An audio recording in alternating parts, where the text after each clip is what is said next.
Okay, so this next speaker, it took us a while to convince her because she said, I'm not a techie, I'm an educator. And I was like, yeah, we need more educators like you. I'd like to introduce Miranda, co-founder of Harbour.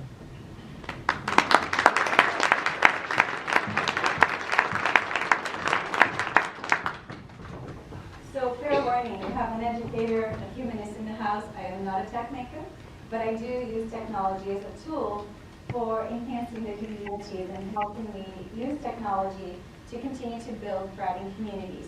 And I'm going to give you a little bit of that story. So a few years ago, I created an organization called Feminine Harbour. And Feminine Harbour goes beyond technology, embraces diversity and human connectivity in the community. And I find that that aspect of our connectivity is really at the heart of 21st century leadership. So a little bit about me. It's very important in the work that I do that you understand intersectionalities. And any place that I walk into has to become a place that is friendly to a lot of my friends. So I am an educator, also a single mother of 2 girls, nonetheless, an immigrant from Brazil to Canada, an academic. I speak 3 languages. I have an indigenous great-grandmother, My auntie was black. And I have family in 4 different countries. That's like family. And dad, mom, brother. And I'm a sexual abuse survivor, born in Brazil to a brown mother and a white father. All of those things become data. And they are part of who I am. And when I enter any space, I'm cognizant and mindful of people like me. The stories are complicated. The threads are complicated. And if we truly want to use technology or whatever tool we want to enhance human connection and peace in the world, then we need to be mindful of each other's stories. As an educator, in 2010, I began my Master's of Education, and my Master's was focused on female leadership. I didn't really know what it was that I wanted from it, but I really knew I wanted to look at the differences between women and men through education. In 2013, I hit a major crisis where my marriage broke up, and I found myself here in Canada as an immigrant with 2 kids, single mom. I also had a miscarriage. And those things in the life of a woman, they hinder us from achieving our professional goals. These are things that are a part of our experience and they're a part of our reality, and they become a part of what we do with the data that we bring to the table. So in 2013, I came across a document by Status of Women in Canada that pointed out some numbers of how women were doing in Canada. And the numbers were dismal, as you probably can imagine. Leadership of women in different industries was at most 25%. But really, like in the private sector, we had about 1% of female leaders in different industries in the private sector. Also in nonprofits. Indigenous women, like my great-grandma, are dying every day and continue to do so. So, the numbers were not only horrible professionally, but socially, they continue to show a very, very dark picture. So I looked at my life and I thought, I'm falling apart. I looked at this research and I thought, women are falling apart. And then something that really tugged at me even deeper was when I came across a research that showed that girls start thinking that brilliance is a male trait at the age of 6. Now remember the personal data that I gave you? I am a single mother of 2 girls. As an educator to boys and girls, and as a single mother of 2 girls, there is no chance that I'm going to allow that to go on. I realized that if I didn't do something about it, that was what my daughters were going to start thinking. And I refused to let that happen as a mother and as an educator. So I started looking around to my own ecosystem. Because in education, I had lots of female leaders to look up to. And I started wondering, wait a minute, why is nobody asking the reverse question? Why is nobody asking what's going on in education as an ecosystem that allows for women to thrive as leaders? Because our numbers were far superior than the other industries that I was looking at Status of Women in Canada. And people took me for granted when I started asking that during my master's program. And they were like, oh, of course women are leaders in education. We have a bigger pool. And I said, wait a minute. Yes, we have a bigger pool, but we must have a different ecosystem. There must be a different starting point. But at that point, then there's a difference in the social norms. And I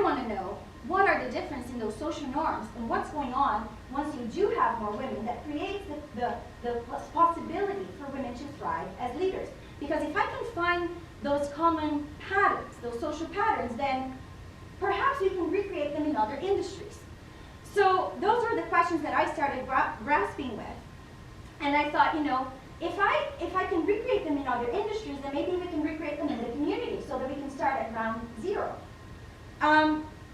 So I came across this book, which I highly recommend to everyone in this audience, because even though it's about education, these two researchers, Groen and Shakeshaft, they are amazing doctors in education, and they were asking the same questions that I was asking. And it was amazing to find out that there were other people thinking the same things that I was thinking and already doing the research. And so they really isolated women that were leaders, and they just asked them the questions. How did you get here? What inspired you? What were the mechanisms and tools and paths that allowed you to actually go into that position of leadership and take on more? And these were some of the findings from the research that basically, I went beyond this book, obviously, but these were some of the key components to my research. A huge thing is an ethics of care. Now, an ethics of care is not about taking care of little kids. Started by Dr. Neil Nodden, and it did start in terms of understanding care in the educational system.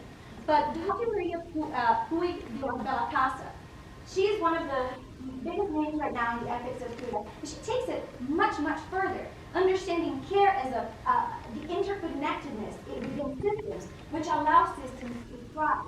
And without this interconnectedness, systems fall.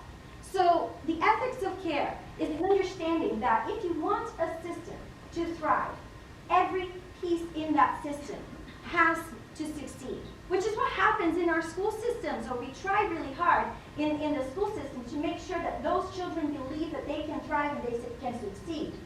The other aspect was stories and narratives. There was a bigger pool, and so it was easier to access stories of successful women. So Dr. Connell and Clendin and Brené Brown is a big name right now in the storytelling and narrative vulnerability topic. So when you have access to those stories, that becomes data, and it becomes part of what you create in your neural pathways. You know that somebody else has done it before you. So you're able to then use that story as an example, and it becomes less scary for you to trail that path. The other aspect to the research was human paradigms. Women were attracted to education because there was still a human component to it. Human paradigms are very different than just, again, being around little kids. It's the ability to be able to talk about things like your spirituality, things like emotional literacy. You're actually demanded to be emotionally literate in the educational field. Things like you are able to talk about your physical well-being and body. When you have a bigger pool of women in the environment, then when somebody goes through a miscarriage, you have a bigger chance to talk to somebody orally about that and find care and resources orally and in an environment that is not so rigid. And your intellectual paths are also better trailed as well, because then you have people that you can ask, well, how did you do it? Where did you take this course? How do I advance my career this way? Cultural diversity and intersectionality was another huge aspect of the research. Women in education are constantly exposed to cultural diverse environments. Everybody here has been through educational systems. Then you go into homogeneous groups, tech, software developer, and we become homogeneous in our groups. Where in education, you don't really have much of a choice, do you? We all go through that school system, and we all have to figure out how to intercommunicate and how to relate. So in the last piece, which is the most obvious one, is the easy access to career paths, their own self-education, which was, there's better trails to follow in the education system. You know how to achieve, you know what the next step is. So then I decided, okay, I'm going to use this and create a social structure that can influence other structures. I'm going to take all of this data and I'm going to create a social profit that really is about people. I believe that women, when we can come together, we have to stop tearing each other apart, and we can really come together to understand each other's stories and each other's intersectionalities.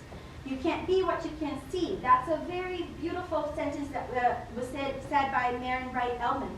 And what we designed, this is the logo for Feminine Harbour, and it was designed by an Inuit woman, Nikita Larder. She is from the Northwest Territories because, again, I attracted who I was. And Nikita trusted me with her design, And she created a design that was based on muskox circles, because again, she designed as an indigenous woman.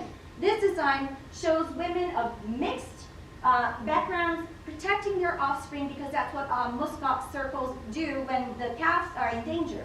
And it's also an allusion to flowers, because both of us are women of the land, and for us, the natural world is vastly important. It's where I grew up in, it's where she grew up in, it's the values that we brought into the house and to the table. So Nikita designed that logo, and that became our structure. It's the physical structure to Feminine Harbour, as a place where a harbor is where your stories are safe. They're there because they belong there, and you come to share them with other people of different backgrounds. Well, I said, okay, that still doesn't solve my problem of brilliance. I need something that shows girls that women are brilliant. That's what I want to do. So Feminine Harbour created the Light Stories. The Light Stories are an evening of stories, live music, and fine arts, all done by women.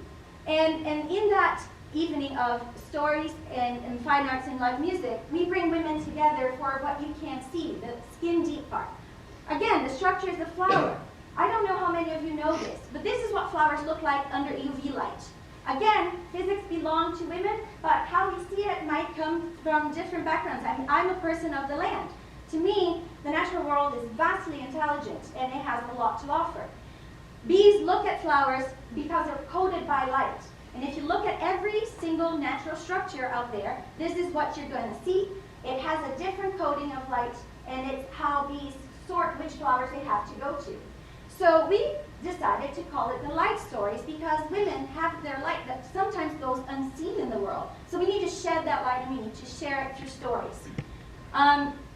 This is what it looks like.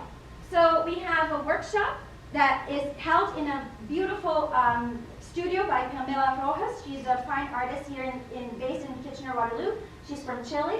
And we bring women of 4 different generations together, because generational, intergenerational conversations are vastly important for leadership.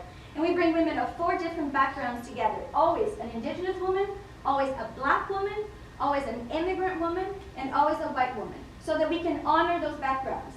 And then we have a musician, and it's always around the equinox and solstice. I am not a witch. Again, I am an indigenous woman the earth matters to me. And it matters to me not in a gladiator kind of way. It matters to me in a way that we understand it. That's when the Mother Earth, for us, shifts its light. So it was a very seamless way for me to align things and say, hey, people can remember it's always at the same time of the year, and it's always when the light shifts. So we foment diversity. And with this, we hope that the circles of women will widen, because when you connect through a human paradigm, you realize that you have far more in common with each other than you don't have in common. 2 days after I created Feminine Harbour and the Light Stories, I came across this quote from Carl Sagan.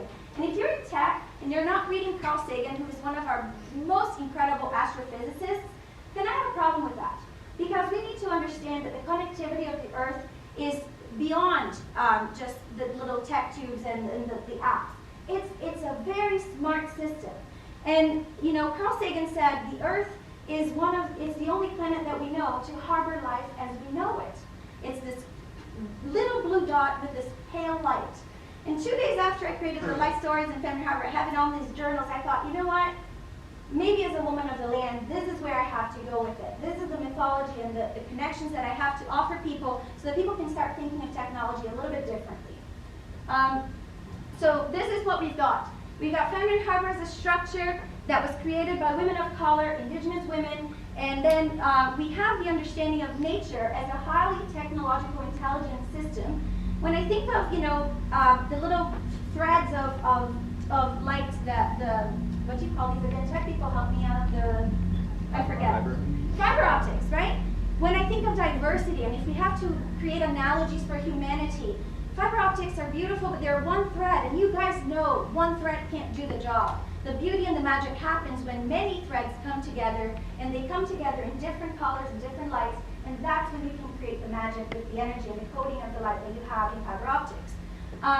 To the bigger system and to the bigger source of light that we have, which is our planet, and that's leading us to the Light Stories.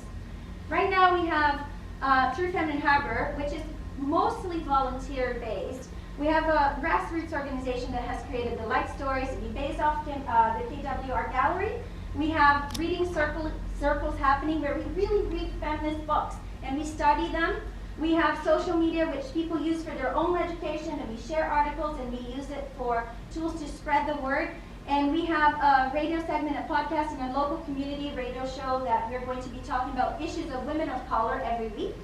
And we have a YouTube channel with our stories up already. So I'm thankful to you guys for developing the technology, but my thing is connecting with it. Thank you.